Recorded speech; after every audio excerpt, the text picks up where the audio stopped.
Chapter 8. It was quite dark when Uncle Eroshka and the 3 Cossacks, in their cloaks and shouldering their guns, left the cordon and went towards a place on their terek where they were to lie in ambush. Nazarka did not want to go at all, but Lukashka shouted at him, and they soon started. After they had gone a few steps in silence, the Cossacks turned aside from the ditch and went along a path, almost hidden by reeds, till they reached the river. On its bank lay a thick black log cast up by the water. The reeds around it had recently been beaten down. "Shall we lie here?" asked Nazarka. "Why not?" answered Lukashka. "Sit down here, and I'll be back in a minute. I'll only show Daddy where to go. This is the best place. Here we can see and not be seen," said Ergushov. "So it's here we will lie. It's a first-rate place." Nazarka and Ergushov spread out their cloaks and settled down behind the log, while Lukashka went on with Uncle Eroshka. "It's not far from here, Daddy," said Lukashka, stepping softly in front of the old man. "I'll show you where they've been. I'm the only one that knows, Daddy." "Show me. You're a fine fellow, a regular snatcher," replied the old man, also whispering. Having gone a few steps, Lukashka stopped, stooped down over a puddle, and whistled. "That's where they come to drink, you see." He spoke in a scarcely audible voice, pointing to the fresh hoof prints. "Christ bless you," answered the old man. "The boar will be here in the hollow beyond the ditch," he added. "Till watch, and you can go." Lukashka pulled his cloak up higher and walked back alone, throwing swift glances now to the left at the wall of reeds, now to the terek rushing below by the bank.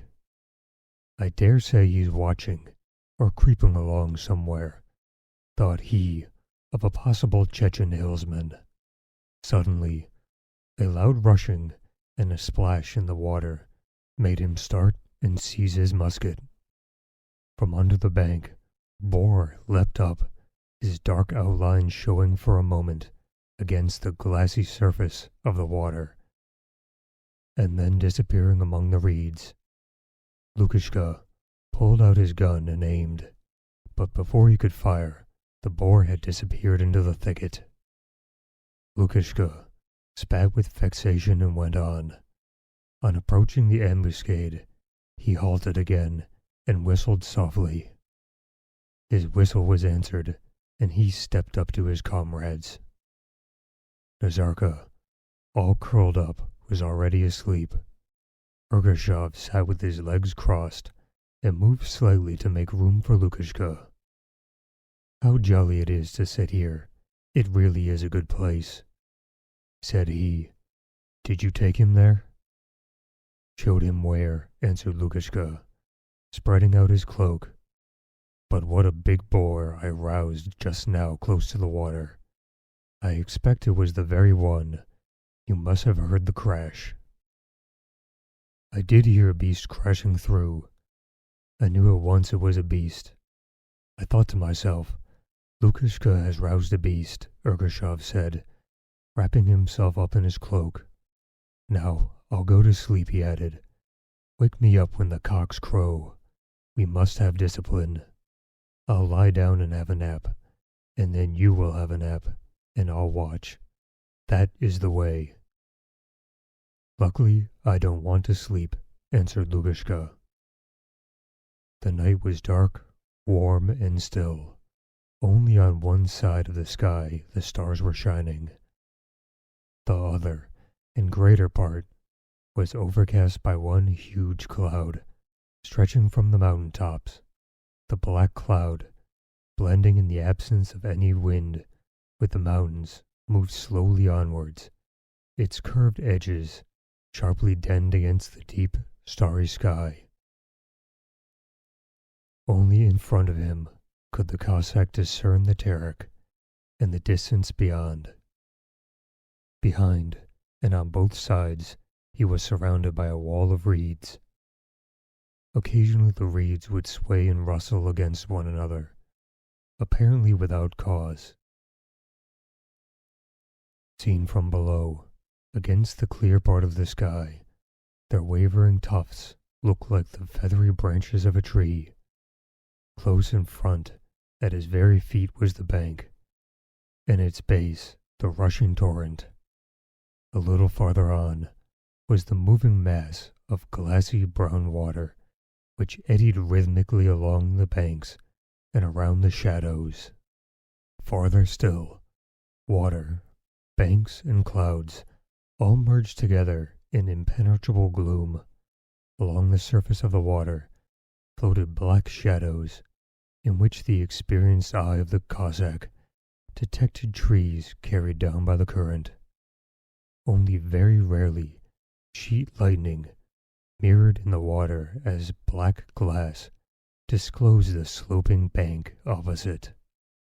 The rhythmic sound of night, the rustling of the reeds, the snoring of the Cossacks, the hum of the mosquitoes, and the rushing of water were every now and then broken by a shot fired in the distance, or by the gurgling of water when a piece of bank slipped down, the splash of a big fish, or the crashing of an animal breaking through the thick undergrowth in the woods.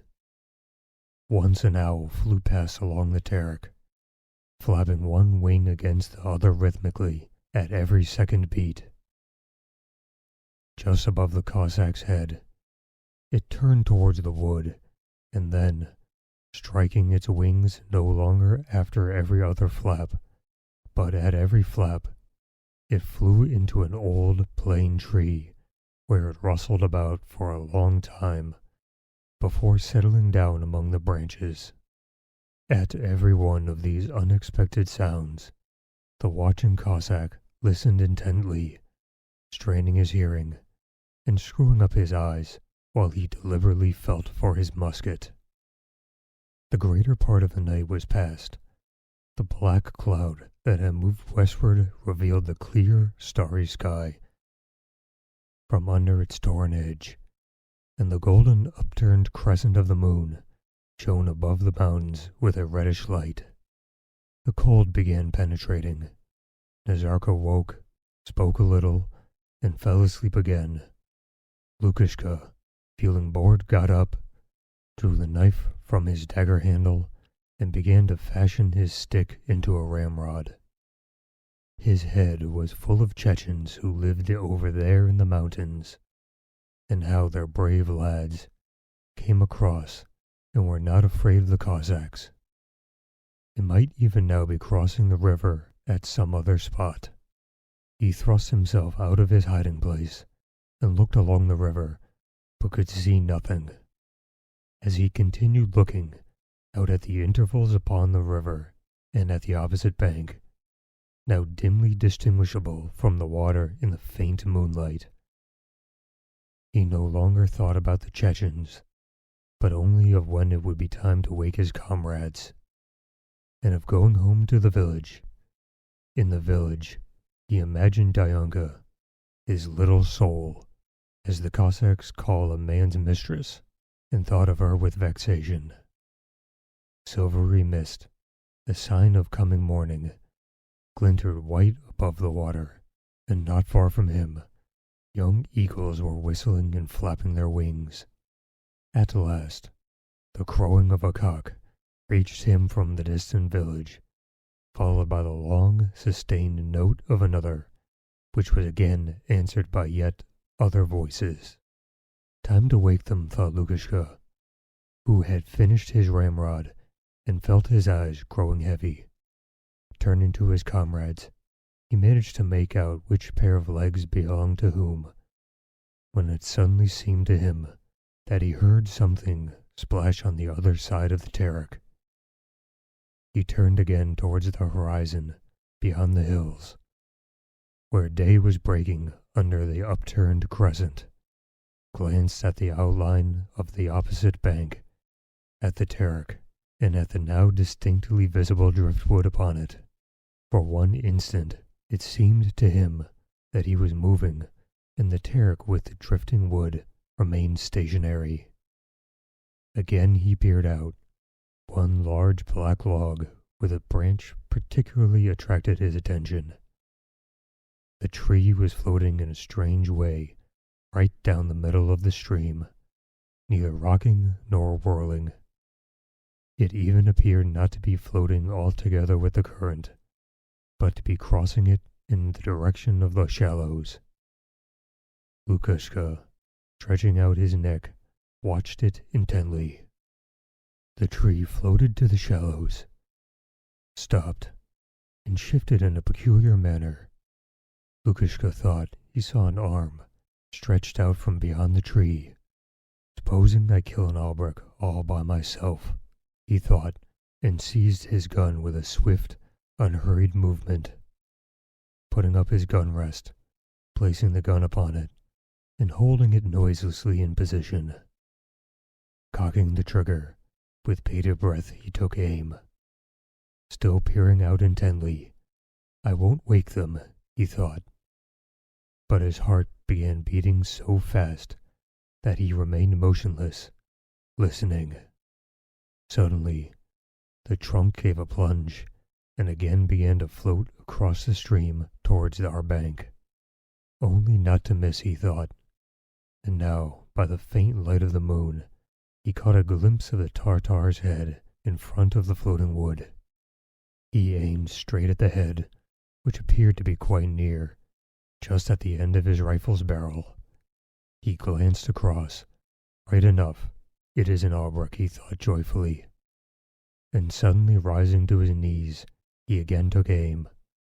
Having found the sight, barely visible at the end of the long gun, he said, in the name of the Father and of the Son, in the Cossack way he learnt in his childhood, and pulled the trigger. A flash of light lit up for an instant the reeds and water, and the sharp, abrupt report of the shot was carried across the river, changing into the prolonged roll somewhere far in the distance. The piece of driftwood, now floating not across, but with the current, rocking and whirling. "Stop, I say," exclaimed Ergushov, seizing his musket and raising himself behind the log near which he was lying. "Shut up, you devil," whispered Lukushka, grinding his teeth. "Albrechts." "Whom have you shot?" asked Nazarka. "Who is it, Lukushka?" Lukushka did not answer. He was reloading his gun and watching the floating wood. A little way off, it stopped on a sand bank, and from behind it, something large that rocked in the water came into view. "What did you shoot? Why don't you speak?" insisted the Cossack. "Albrechts, I tell you," said Lukushka. "Don't humbug. Did the gun go off?" "I've killed an Albrecht. That's what I fired at," muttered Lukushka, in a voice choked by emotion, as he jumped to his feet. "A man was swimming," he said, pointing to the sandbank. "I killed him. Just look there." "Have done with your humbugging," said Ergushov, again rubbing his eyes. "Have done with what?" "Look there," said Lukushka, seizing him by the shoulders and pulling him with such force that Ergushov groaned. He looked in the direction in which Lukushka pointed, and discerning a body, immediately changed his tone. "O Lord! But I say more will come. I tell you the truth," he said softly, and began examining his musket. "That was a scout swimming across. Either the others are here already, or not far off on the other side. I tell you for sure." Lukushka was unfastening his belt and taking off his Circassian coat. "What are you up to, you idiot?" exclaimed Ergushov. "Only show yourself, and you've lost all for nothing. I tell you true. If you've killed him, you won't escape. Let me have a little powder from my musket pan." You have some? Nazarka, you go back to the cordon and look alive. But don't go along the bank, or you'll be killed. I tell you true. Catch me going alone. Go yourself, said Nazarka angrily. Having taken off his coat, Lukashka went down to the bank. Don't go in, I tell you, said Ergushov, putting some powder on the pan. Look, he's not moving. I can see. It's nearly morning. Wait till they come from the cordon. You go, Nazarka. You're afraid. Don't be afraid, I tell you. Luke, I say, Lukashka. Tell us how you did it, said Nazarka. Lukashka changed his mind about going into the water just then. Go quick to the cordon, and I will watch. Tell the Cossacks to send out the patrol. If the Obreks are on this side, they must be caught, said he. That's what I say. They'll get off, said Ergushov, rising. True, they must be caught. Ergushov and Nazarka rose and, crossing themselves, started off for the cordon, not along the river bank, but breaking their way through the brambles to reach a path in the woods. Now mind, Lukashka, they may cut you down here, so you best keep a sharp lookout, I tell you. Go along, I know, muttered Lukashka, and having examined his gun again, he sat down behind the log. He remained alone and sat gazing at the shallows and listening for the Cossacks. But it was some distance to the cordon, and he was tormented by impatience. He kept thinking that the other Obreks who were with the one he had killed would escape. He was vexed with the Obrek, who were going to escape, just as he had been with the boar that had escaped the evening before. He glanced around, and at the opposite bank, expecting every moment to see a man, and having arranged his gun rest, he was ready to fire. The idea that he might himself be killed never entered his head.